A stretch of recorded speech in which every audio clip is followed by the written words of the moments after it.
Samsung বাজারে release করে দিয়েছে তাদের গ্যালাক্সি এম সিরিজের নতুন একটি স্মার্টফোন 2025 সালে স্যামসাং গ্যালাক্সি M06।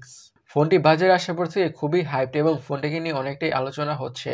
কেন সেটাই আমরা আজকের ভিডিওতে জানবো। শুরুতে ফোনটার ডিজাইনের কথা বলে this phone really looks good. ফোনটির ব্যাক প্যানেলে খুবই সুন্দর গ্রেডিয়েন্ট বা গ্লসি টাইপের ফিনিশ আছে। স্মার্টফোনটি অ্যাকচুয়ালি দেখতে অনেকটাই সুন্দর বা বিউটিফুল লাগছে। ডিভাইসটার লুকসটি থেকে কোনোভাবেই বোঝা যাচ্ছে না এটি যে একটি বাজেট স্মার্টফোন, একটি ফ্ল্যাগশিপ টাইপের স্মার্টফোনই মনে হচ্ছে, বিশেষ করে লুকটা এত বেশি গর্জিয়াস। ডিসপ্লের কথা বলে ডিসপ্লেটা হচ্ছে 6.7 ইঞ্চের এলসিডি ডিসপ্লে উইথ 800 নিটসের ব্রাইটনেস। একটি বাজেট স্মার্টফোন হিসেবে ফোনটিতে যে কোনো ধরনের content, movies, YouTube videos or series, you name it, যে কোনো কিছু দেখে মোটামুটি ভালোভাবে এনজয় করা যাবে। এইচডি প্লাস প্যানেল হওয়ার কারণে খুবই কাছ থেকে কন্টেন্ট বা ভিডিওস ওয়াচ করলে কিছুটা তো সামনে থেকে ঘাটতি লক্ষ্য করা যাবে, বাট মিনিমাম ডিস্টেন্স থেকে বা ঠিকঠাক দূরত্ব থেকে কন্টেন্ট ওয়াচ করলে তেমন একটা বেশি শার্পনেসের ঘাটতি লক্ষ্য করতে হবে না।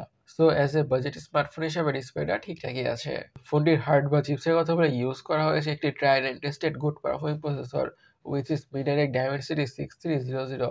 এটি একটি 6 nanometre based octacore processor. Mid বাজেটের মধ্যে অথবা লো বাজেটের মধ্যে এই প্রসেসরটি অথবা চিপসেটটি খুবই ভালো পারফর্মিং একটি প্রসেসর, হোক সেটা গেমিং অথবা day to day regular task anything ইউজে। হাই লেভেলের গেমসগুলোকে লো সেটিংসে অনেকটা ভালোভাবে খেলা যাবে অথবা রান করা যাবে।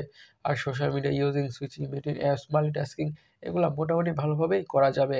আমাদের কাছে এই ডিভাইসটির বা স্মার্টফোনের প্রসেসর ব্যাপারটা অনেকটাই ভালো লেগেছে। ফোনটির অপটিক্স বা ক্যামেরার কথা বলে থাকছে 50 মেগাপিক্সেলের প্রাইমারি সেন্সর এবং সেকেন্ডারি ক্যামেরাটা হচ্ছে 2 মেগাপিক্সেলের ডেপথ সেন্সিং সেন্সর। আর ফোনটা ইউজ করা হয়েছে 8 মেগাপিক্সেলের সেলফি ক্যামেরা।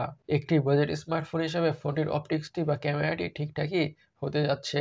লো লাইটে অনেকটা ভালো কোয়ালিটির পিকচার ভিডিওসই পাওয়া যাবে লো টাইপের অ্যাপারচার হওয়ার কারণে। ফোনটির র্যাম এবং স্টোরেজ ভেরিয়েন্টের কথা বলে দুইটি ভেরিয়েন্টে পাওয়া যাবে, 4 GB RAM 128 GB storage, 6 GB RAM 128 GB storage. আর অবশ্যই এসডি কার্ডের মাধ্যমে স্টোরেজকে বাড়ানোর সুবিধা থাকছে। সিকিউরিটির কথা বলে ইউজ করা হয়েছে সাইড মাউন্টেড ফিঙ্গারপ্রিন্ট সেন্সর। এখন ফোনটির ব্যাটারি নিয়ে কথা বলা যাক। পুরো ফোনটাকে পাওয়ার করছে 5000 এমএএচের ব্যাটারি উইথ 25 ওয়াটের ফাস্ট চার্জিংয়ের সাপোর্ট। এই 5000 এমএএচের ব্যাটারি থেকে ফোনটাকে মিডিয়ামভাবে ইউজ করলে খুব ইজিলি 1 থেকে 1.5 দিনের ব্যাটারি ব্যাকআপ পাওয়া যাবে। আর সাথে প্রোভাইড করা 25 ওয়াটের চার্জার দিয়ে ফোনটা ঠিকঠাক দ্রুতভাবে ফুল চার্জ হয়ে যাবে। ফোনটার কালার ভেরিয়েন্টের কথা বলে সব কালার ভেরিয়েন্টে পাওয়া যাবে। এখন ফোনের দামটাকে নিয়ে অথবা প্রাইসটাকে নিয়ে কথা বলা যাক। ফোনের দাম হচ্ছে 100 ইউরোর আশেপাশে, যেটি বাংলাদেশে কনভার্ট করলে অলমোস্ট 12,500 টাকার আশেপাশে হয়। গাইস, আপনাদের কাছে ডিভাইসটি কেমন লেগেছে অবশ্যই কমেন্ট সেকশনে কমেন্ট করে জানাবেন।